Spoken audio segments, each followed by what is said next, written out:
अस्सलाम वालेकुम गाइस। आज की इस वीडियो के अंदर हम बात करने जा रहे हैं अपने लूपिंग स्टेटमेंट के बारे में। लास्ट वीडियो के अंदर हमने बात की थी कि हम किस तरह से इफ़ एल्स कंडीशन यूज़ कर सकते हैं इन पाइथन। देन आज की इस वीडियो के अंदर हम बात करेंगे अपने लूप्स के बारे में। तो शुरू करते हैं अपनी आज की वीडियो। तो सबसे पहले अगर मैं लूप की डेफिनेशन के बारे में बात करूँ, कोई भी काम हम एक से ज़्यादा मरतबा रिपीट करना चाहते हैं तो हम वहाँ लूप का यूज़ कर सकते हैं। देन अगर मैं डेली लाइफ एग्जांपल की बात करूँ तो जब हम अपने म्यूज़िक प्लेयर में गाने सुन रहे होते हैं, सॉन्ग सुन रहे होते हैं, देन वहाँ पे एक छोटा सा ऑप्शन होता है लूप प्लेलिस्ट का। देन उसकी मदद से हम अपने जितने भी प्लेलिस्ट की लिस्ट होती है उसे हम फर्दर रिपीट करके सुन सकते हैं। तो इस तरह हम लूप का इस्तेमाल करते हैं कोई भी काम को एक से ज़्यादा मरतबा रिपीट करने के लिए। सेम कंडीशन पाइथन के अंदर भी यही होती है।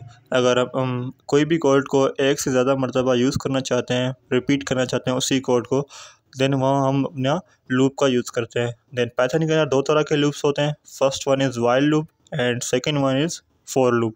और आज की इस वीडियो के अंदर हम अपने वाइल लूप को कवर कर रहे होंगे। With the while loop we can execute a set of statement as long as condition is true. तो जो वाइल लूप हमारा काम करता है वो कंडीशन के ऊपर काम करता है। जो हमने कंडीशन पास की हुई अपने वाइल लूप के अंदर, अगर वो कंडीशन ट्रू होगी देन उसका जितना भी कोड होगा उस वाइल लूप का वो रन हो जाएगा, वो एग्जीक्यूट हो जाएगा। देन उसकी जब तक वो रन होता रहेगा जब तक उसकी कंडीशन ट्रू है। अगर उसकी कंडीशन फॉल्स हो गई तो वो हमारा जो कंपाइलर होगा वो अपना रनिंग को स्टॉप कर देगा और हमारा कोड स्टॉप हो जाएगा। तो ये सारी बातें मैं आपको प्रैक्टिकल के अंदर भी समझा रहा हूँ। तो चलते हैं प्रैक्टिकल की तरफ। वहाँ पर हम छोटा सा एक प्रोग्राम लिखते हैं, देन उसके बाद उसको और भी डिस्कस करते हैं। तो यहाँ पर मैंने पाइथन की IDLE ओपन कर ली और उसके अंदर मैंने सबसे पहले एक ए नाम का वेरिएबल क्लियर कर दिया और उसके अंदर मैंने 1 को स्टोर करवा दिया। देन उसके बाद मैं वाइल कीवर्ड का यूज़ करूँगा, वाइल। देन उसके बाद राउंड ब्रैकेट के अंदर हम उसकी कंडीशन को डिफ़ाइन करते हैं। तो यहाँ पे मैं कंडीशन दे देता हूँ a less than equals to 5। a 5 से छोटा हो या a 5 के बराबर हो तब तक हमारा जो वाइल का कोड है वो रन होता रहेगा। क्या रन होगा उसके अंदर मैं प्रिंट करवा देता हूँ a को। देन उसके बाद मैं एक इंक्रीमेंट ऑपरेटर पास कर देता हूँ कि ए की वैल्यू इनिशियलाइज होती रहे, इंक्रीज़ 1 बाय 1 होती रहे। तो उसके लिए मैं लिखता हूँ a plus equal to 1। Then मैं इसको करता हूँ एग्जीक्यूट इस फाइल को। देन हमारे पास 1 2 3 4 5 आउटपुट आ जाएगा। इस फाइल लूप का वो आउटपुट है 1 2 3 4 5।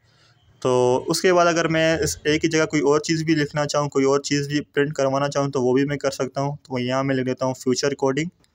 तो अब की बार 5 टाइम्स हमारा जो चैनल का नाम है फ्यूचर कोडिंग वो प्रिंट हो जाएगा। तो ये हमारे पास इसका आउटपुट आ गया फ्यूचर कोडिंग। तो अगर सेम चीज़ अगर हम फ्यूचर कोडिंग को एक मरतबा लिखते तो हमें लिखना पड़ता है प्रिंट फ्यूचर कोडिंग। इसी तरह अगर हमें 5 मरतबा प्रिंट फ्यूचर कोडिंग लिखना पड़ता तो जाके ये आउटपुट बनता। लेकिन वाइल लूप ने तो छोटी से कोड के अंदर ये सारा का सारा हमारा काम कर लिया। तो उसने काम किस तरह किया, सबसे पहले ए की वैल्यू 1 थी। देन वो वाइल लूप में आया, कंपाइलर हमारा वाइल की कंडीशन ट्रू थी तो उसने फ्यूचर कोडिंग को प्रिंट कर दिया। देन उसके बाद उसने ये लास्ट को लाइन ऑफ कोड है इसके अंदर मैंने बताया कि ए के अंदर एक 1 इंक्रीज़ हो जाए। तो ए की वैल्यू 1 थी, देन उसके बाद इंक्रीज़ होने के बाद 2 हो गई और 2 होने के बाद कंपाइलर ने दोबारा से वाइल की कंडीशन चेक की, वो 2 is less than equals to 5 था। देन दोबारा उसने प्रिंट फ्यूचर कोडिंग को कर दिया। देन दोबारा ए की वैल्यू इंक्रीज़ हुई, 3 हो गई और 3 टिल लेस देन 5 था, जो कि कंडीशन हमारी ट्रू हो गई थी और उसने वाइल लूप का जो स्टेटमेंट था वो प्रिंट कर दिया। तो इसी तरह कंपाइलर हमारा करता रहेगा इंक्रीमेंट 4 देन 5, देन 5 के बाद हमारा जो कंपाइलर होगा वो वाइल की कंडीशन से बाहर आ जाएगा और ये अपना कोड जो होगा हमारा एग्जीक्यूट नहीं होगा। देन उसके बाद यहाँ पर मैं इफ़ और एल्स का भी यूज़ कर सकता हूँ अपने वाइल के अंदर। तो मैं लिखता हूँ प्रिंट ए। देन उसके बाद मैं इफ़ की कंडीशन यहाँ डिफाइन कर दूँगा, इफ़ ए इक्वल्स टू 3। तो प्रिंट हो जाए हमारा अगेन फ्यूचर कोडिंग। तो प्रिंट हो जाए हमारे पास फ्यूचर कोडिंग और उसके बाद मैं इस प्रोग्राम को अगेन रन फाइल करूँगा। तो अब की बार हम गेस करते हैं कि आउटपुट हमारे पास क्या। तो इस प्रोग्राम को मैं करता हूँ रन और हमारे पास यहाँ आउटपुट आ जाएगा 1 2 3। देन उसके बाद फ्यूचर कोडिंग, देन उसके बाद वही हमारा 4 एंड 5। तो इसने बेसिकली काम यह किया, मैंने इफ़ ए इक्वल्स टू 3 यानी कि मैंने कहा कि ए की वैल्यू 3 हो जाए तो हमारे पास ये आउटपुट प्रिंट हो जाए, प्रिंट फ्यूचर कोडिंग। देन उसके बाद दोबारा से ए की वैल्यू इंक्रीज़ हो जाए, 4 हो जाए और 5 हो जाए तो उससे हमें कोई काम नहीं है। लेकिन जब ए की वैल्यू 3 के बराबर हो जाए तो हमारे पास जो आउटपुट स्टेटमेंट प्रिंट हो जाए फ्यूचर कोडिंग। तो यह हो गया एफ़ का यूज़। देन उसके बाद हम ब्रेक का भी यूज़ कर सकते हैं कि उसके बाद हम चाहते हैं कि अगर इफ़ की कंडीशन ट्रू हो जाए देन उसके बाद हम चाहते हैं कि जो हमारा लाइन ऑफ कोड है जितना भी वाइल का वो ब्रेक हो जाए, उसके बाद वो एग्जीक्यूट ही ना हो। तो उसके लिए सिंपल एक छोटा सा कीवर्ड हम यूज़ करते हैं ब्रेक, तो उसका भी मैं यूज़ करता हूँ ताकि आप लोगों को और भी सारी कॉन्सेप्ट वाइल के क्लियर हो जाएँ। तो यहाँ मैं लिखता हूँ ब्रेक, BREAK ब्रेक। देन उसको मैं दोबारा से इस प्रोग्राम को मैं रन करूँगा। तो अब उसका चेक करते हैं आउटपुट क्या आएगा। रन फाइल किया तो यहाँ पे मैंने एक कॉलन दे दिया, तो इसे मैं करता हूँ रिमूव।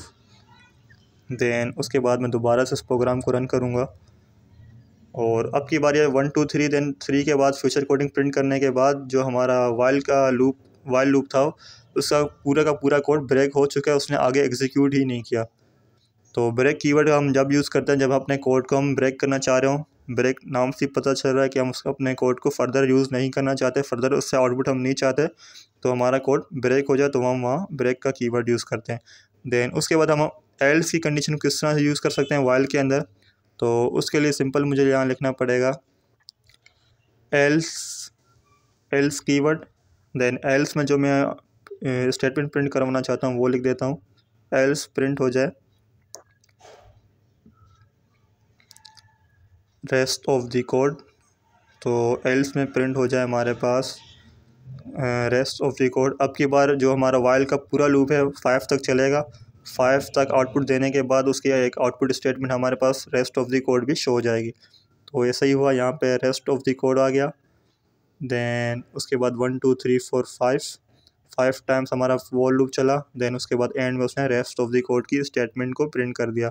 देन एल्स की पार्ट के अंदर हम कोई और फर्दर भी रिक्वायरमेंट रख सकते थे, कोई और कोड रख सकते थे, कोई और चीज़ हम डिफ़ाइन कर सकते थे, लेकिन अभी वो काफ़ी लंबा हो जाता, तभी मैंने ये लिखा कि एल्स प्रिंट हो जाए रेस्ट ऑफ द कोड।